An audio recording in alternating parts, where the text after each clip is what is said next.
हिंदू धर्म में करवा चौथ के पर्व का विशेष महत्व है। इस दिन सुहागिन स्त्रियां पूरे दिन निर्जला उपवास करके पति की लंबी उम्र की प्रार्थना करती हैं।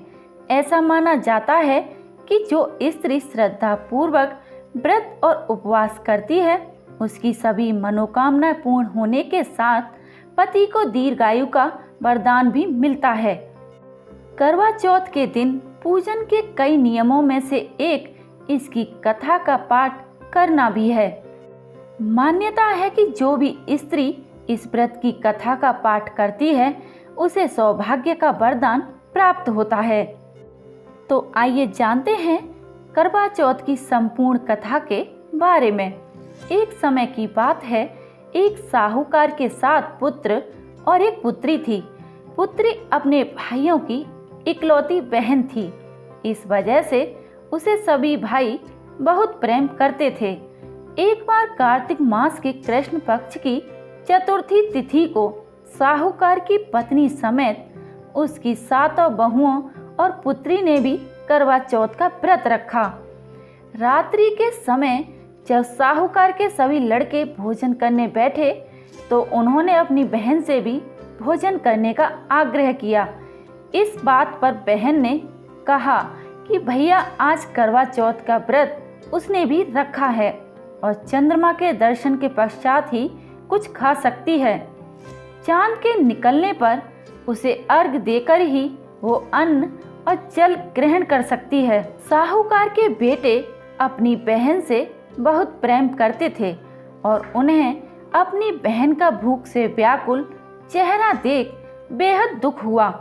अपनी बहन का ये हाल देखकर उन्हें ऐसा विचार आया कि यदि चंद्रमा जल्दी ही नहीं निकला तो उनकी बहन का व्रत का पारण नहीं हो पाएगा। इस वजह से साहूकार के बेटे नगर के बाहर गए और वहां एक पेड़ पर चढ़कर अग्नि जला दी। घर वापस आकर उन्होंने अपनी बहन से कहा, देखो बहन, चंद्रमा निकल आया है, अब तुम अर्घ्य देकर भोजन ग्रहण कर सकती हो। साहूकार की बेटी ने अपनी भाभियों से भी चंद्रमा के दर्शन करके व्रत खोलने को कहा, लेकिन उसकी भाभियों ने भी इस बात से मना कर दिया और बताया कि अभी चांद नहीं निकला है, बल्कि उनके भाइयों ने प्रेम बस और बहन को भूख से व्याकुल देखकर ही नकली चांद दिखा दिया है।